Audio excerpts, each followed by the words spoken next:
आज सुबह हम पूरे 9 बजे कोर्ट में अंदर एंटर हुए हैं और अब गालिबन शाम के 6 बज रहे हैं। सो तकरीबन 9 घंटे जेल में वक्त गुजारने के बाद मगर इन 9 घंटों में सिर्फ काम हुआ है। जो सबसे हैरानकुन बात है वो ये है कि सुबह 9 बजे इमरान खान साहब दहशतगर्द थे और दहशतगर्दी के मुकदमात की 3 की ज़मानत पर बहस हुई और वो जैसे 11:30 बजे ख़त्म हुई तो 11:30 बजे साइफ़र का मुकदमा शुरू हुआ और वो एक मुल्क दुश्मन अनासर के तौर पे उनको ट्रीट किया गया और नेशनल सिक्योरिटी के अगेंस्ट उन्होंने एक्शंस लिए। उस इल्ज़ाम के ऊपर आज मिनिस्ट्री ऑफ फॉरेन अफेयर्स से 2 गवाह आए जिन पर एग्जामिनेशन चीफ और जिरा चलती रही और जज साहब आज दोबारा इसी भरपूर कोशिश में थे कि किसी ना किसी तरीके से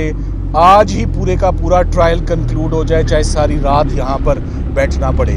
और जब फाइनली 4 बजे साइफ़र का केस ख़त्म होने लगा तो नैब की टीम ने अंदर धावा बोल दिया कि हम इमरान खान साहब का रिमांड लेने आए हैं। नैब की टीम के रिमांड को भी अभी मैं अपोज़ करके आया हूँ, फ़ैसला महफूज है, थोड़ी देर में आ जाएगा। सरदार लतीफ़ खोसा साहब भी कुछ देर पहले अंदर गए हैं मगर उससे पहले काफ़ी बहस इसके ऊपर हो चुकी है। और मेन जो आज नैब अंदर आई है वो शायद इसीलिए आई है कि साइफ़र का केस उनको कमज़ोर पड़ता हुआ नज़र आ रहा है और साइफ़र में लग ये रहा है कि मज़ीद खान साहब की गिरफ़्तारी जो है वो जस्टिफाई नहीं हो सकेगी। और सुप्रीम कोर्ट ऑफ पाकिस्तान में और जैसे कि आज इस्लामाबाद हाई कोर्ट में भी साइफ़र के ट्रायल को फॉर द टाइम बीइंग उसको रोका गया है। सो इसी के पेश नज़र आज अचानक दूसरी दफ़ा अल कादिर ट्रस्ट में नैब की तफ्तीशी टीम अंदर आई।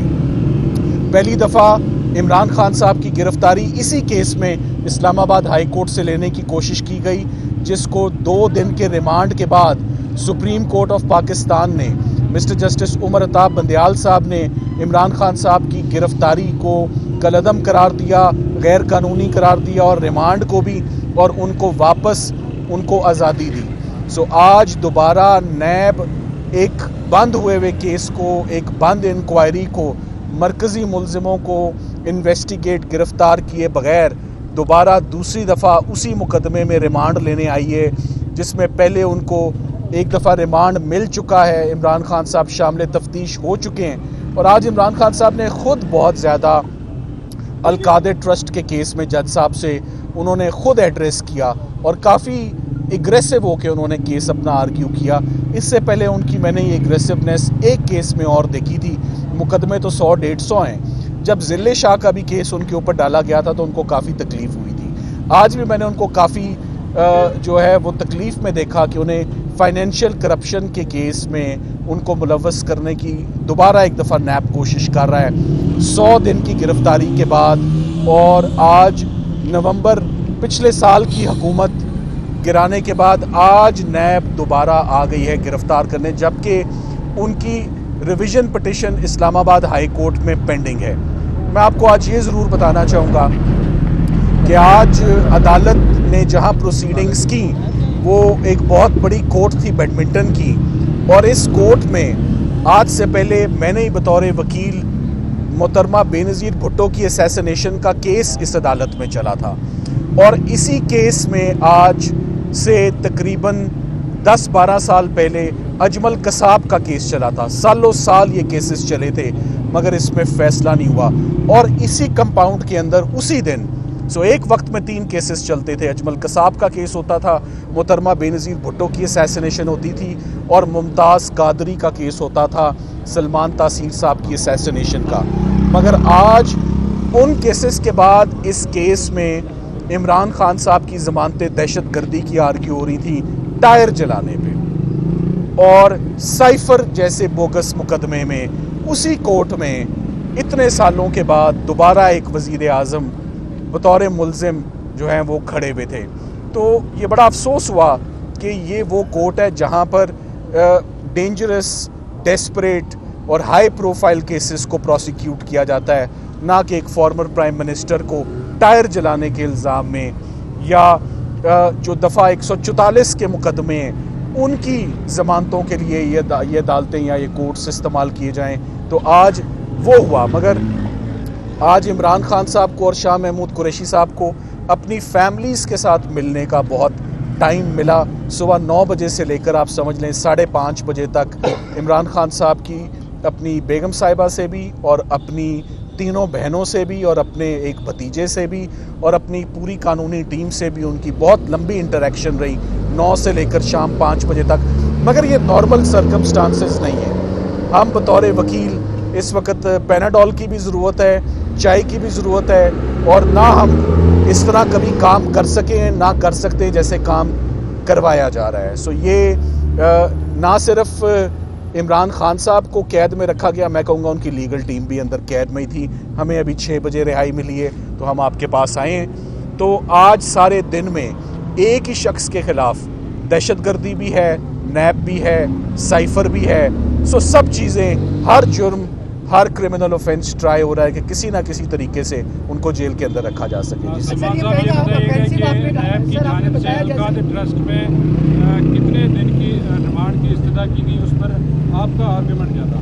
10 दिन की इस्तदा की गई है, जिसको जज साहब अभी कुछ ही देर में आपके इल्म में आ जाएगा कि जज साहब ने क्या फ़ैसला किया है। मगर जज साहब ने इमरान खान साहब के आज अपने दलाइल उसमें बहुत ज़बरदस्त सुने, जिसमें उन्होंने कहा है कि 1 रुपये का या 1 आने का भी बेनिफिट मुझे या मेरी वाइफ को अल-कादिर ट्रस्ट में नहीं हुआ। जब शामिल तफ्तीश हो गए हैं, जब बयान दे दिया है, जब 2 दिन की गिरफ्तारी काट ली है, तो दोबारा रिमांड किस बात का, और कुछ भी रिकवर नहीं करना। मैं तो ऑलरेडी जेल के अंदर हूँ। और साथ ही साथ मैंने ये भी ऑब्जेक्शन उठाया कि नैब को भी ज़रा एहतियात से वज़ीर आज़म को गिरफ़्तार करना चाहिए, क्योंकि इनको फिर बाद में नदामत भी होती है, शर्मिंदगी भी होती है। कभी गिरफ़्तार करना पड़ता है, कभी छोड़ना पड़ता है। तो बेहतर यही है कि ना ही पकड़ा जाए तो बेहतर है, और वो भी ऐसे बोगस केस में। तो ये दोबारा बड़ा अनजस्टिफाइड रिक्वेस्ट और डिमांड थी, और रिमांड के ऊपर तो जजेस ने ऑफ कोर्स कोई मैकेनिकल डिमांड पर नहीं दे देना कि अगर नैब रिमांड मांग रही है तो उनको ऑटोमेटिकली रिमांड दे दिया जाए। जज साहब ने तमाम दलाइल सुनने के बाद अब से कुछ देर के बाद आपके पास ये बात आ जाएगी कि आया नैब की दरख्वास्त को मुस्तरद किया गया है या उनको उनका जिस्मानी रिमांड जो है वो दिया गया है। साहब ये बताइएगा कि ये कोई नई बात नहीं कि वज़ीर आज़म के खिलाफ नैब ने केसेस न किए हो या अगर रिमांड जाता है तो एक कानून क्या कहता है कि उसको फौरी तौर पर अंडर कस्टडी किसी और को दिया जा सकता है दौरान रिमांड? देखिए, रिमांड की ज़रूरत क्यों पेश आती है? You require the person of the body for investigation. पहली बात, अगर ये मुकदमा सीरियस होता या रिमांड की वाकई ज़रूरत होती तो क्या आज 100 दिनों के बाद नैब आती उनकी गिरफ्तारी लेने के लिए? आज ये जज साहब ने बात नोट की जी, इसका जवाब दें। आपको 100 दिनों के बाद याद आए आज खान साहब को ज़ेरे हिरासत 100वां दिन है कि आज 100वें दिन आप उनका फ़िज़िकल कस्टडी उनकी मांगने आए हैं। और अगर उनकी ज़मानत का मामला अगर इस्लामाबाद हाई कोर्ट में सब जुडिस है और अगर इसी मुकदमे में उन्होंने पूछा, आपने इनका बयान ले लिया हुआ है, ये 2 दिन पहले ही आपकी तहवील में रह चुके हैं, तो अब दोबारा रिमांड। सो ये फर्स्ट, इन अदर वर्ड्स, ये नैब का फर्स्ट रिमांड नहीं था, ये नैब का सेकंड रिमांड था। और पहली अरेस्ट नैब की जो थी वो तो ऐसी अरेस्ट थी जिसने पूरी इस्लामाबाद हाई कोर्ट को और पूरे निज़ाम को बड़ा नुकसान पहुंचाया जिस तरीके से। बल्कि वो ऐसी अरेस्ट ली गई इमरान खान साहब की कि अनफॉर्चुनेट जो तमाम वाक़यात रूनुमा हुए 9 मई के, उसका बैकग्राउंड अल-कादिर का यही ट्रस्ट का केस था। ना नैब ऐसे आती, ना ऐसे गैर कानूनी तरीके से दबोचती, ना ऐसे गिरफ़्तार करती। सो ना वो अनफॉर्चुनेट वाक़यात होते जो आज दिन तक डिस्टर्बिंग आप FIRs देख रहे हैं और अरेस्ट देख रहे हैं लोग उसके अंदर, आज दिन तक उसके अंदर हैं।